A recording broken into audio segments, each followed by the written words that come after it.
The gatekeeper of the women's flyweight division, Roxanne Modafferi, takes on a prospect that hopes after breaking into the top 15 in October that she'll impress the UFC matchmakers enough and the UFC ranking panel to move her inside the top 10. I am of course talking about the former Eternal MMA champion and undefeated Scottish flyweight Casey O'Neill.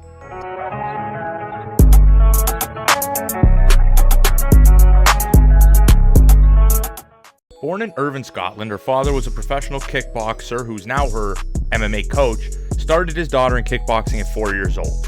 After moving to Australia at the age of 13, she began in Brazilian Jiu-Jitsu and would begin her amateur career only a decade after she started training martial arts whatsoever at only 15 years old. She'd find herself competing in the local Eternal MMA organization, which coincidentally was started by her father, Cam. She'd headline events for them in the future, however, her debut as an amateur would not follow in the pattern of most of her career performances. As a cautionary tale to the dangers of mixed martial arts, she was defeated in the very first round.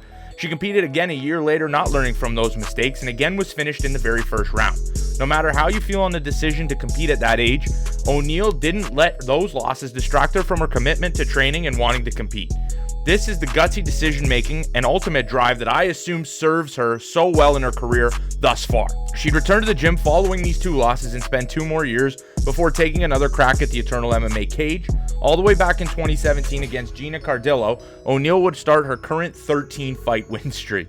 On Eternal MMA 27, she'd submit Gina in the 3rd round and finish her next 4 opponents between 2017 and 2019 to wrap up her amateur career at 5-2 and riding a 5-fight win streak. This would develop a relationship with her father's organization, Eternal MMA, and she'd compete on their shows for the early part of her career. She'd have her first 2 scheduled pro contests fall through before solidifying a date on Eternal MMA 43 on April 5th, 2019. What makes this even crazier is she'd take on a co-main event 5-round fight for the strawweight women's title in literally her first MMA fight. She'd take on 1-1 Amira Hazovic, winning the fight via unanimous decision and jumping directly back into the cage in July. This time performing in the main event, she'd make quicker work of her second opponent and take the rear naked choke in the very first round. And again, O'Neill would quickly turn around and fight in October for her second title defense.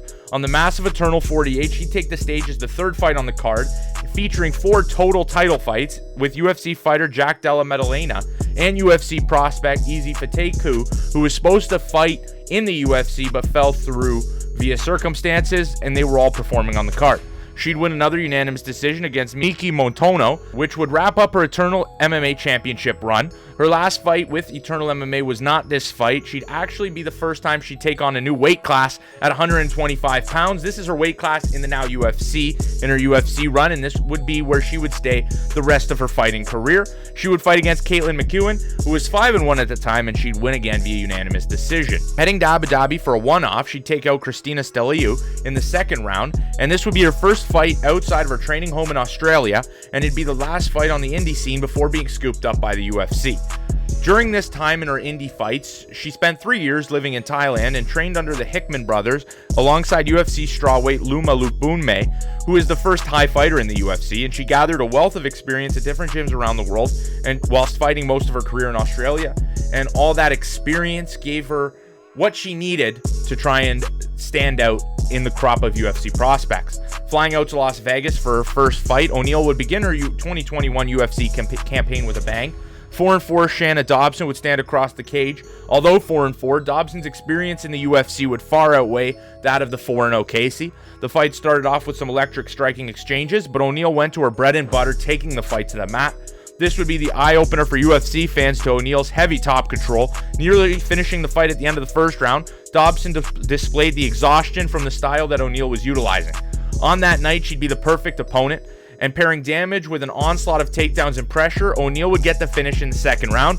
With the win, she also displayed her durability, taking some pretty brutal shots at the start of the first round and fighting through it like nothing happened at all. In her second matchup, this would be a serious challenge. It'd be in the form of Lara Portopio, who had been involved with mixed martial arts since childhood, just like Casey had, who started her 7-1 pro career in 2015, and it would be a stiff test for the 23-year-old fighter.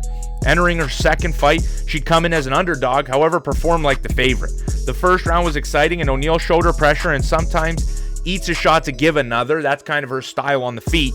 and Lara's right eye got cut in the early stage of the second round, and O'Neal was noticeably more active as the fight progressed. Casey would get top control in this round, in the second round, and clearly start to separate on both the judges' scorecards and in the amount of damage that was being landed. Casey would sink in a rear naked choke midway through the third round and secure her second UFC win on the career.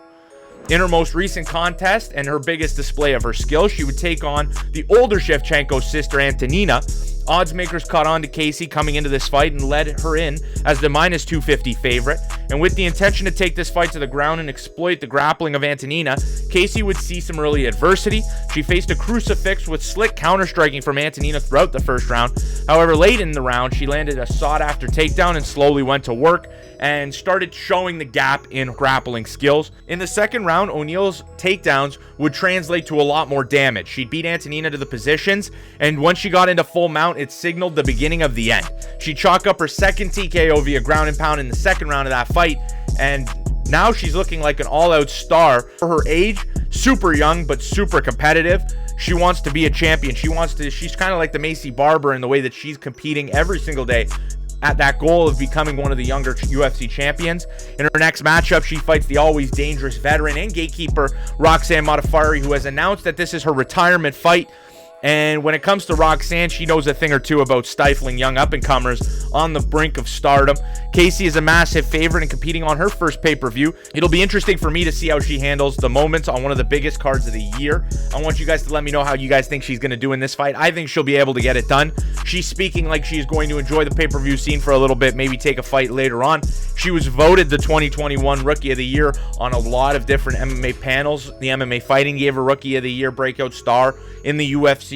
She is extremely young, and I think it would benefit her to space out fights and gain more experience, gain some experience whilst in her youthful stages. She's still very young, but she is dangerous with a super high ceiling. Let me know where you guys think she's going to be. What do you think her ceiling is in the top 15 of the UFC flyweight decision? But that'll wrap up today's video, guys. Hope you guys enjoyed, and click that subscribe button if you did. But I'll see you guys in the next video. Peace out.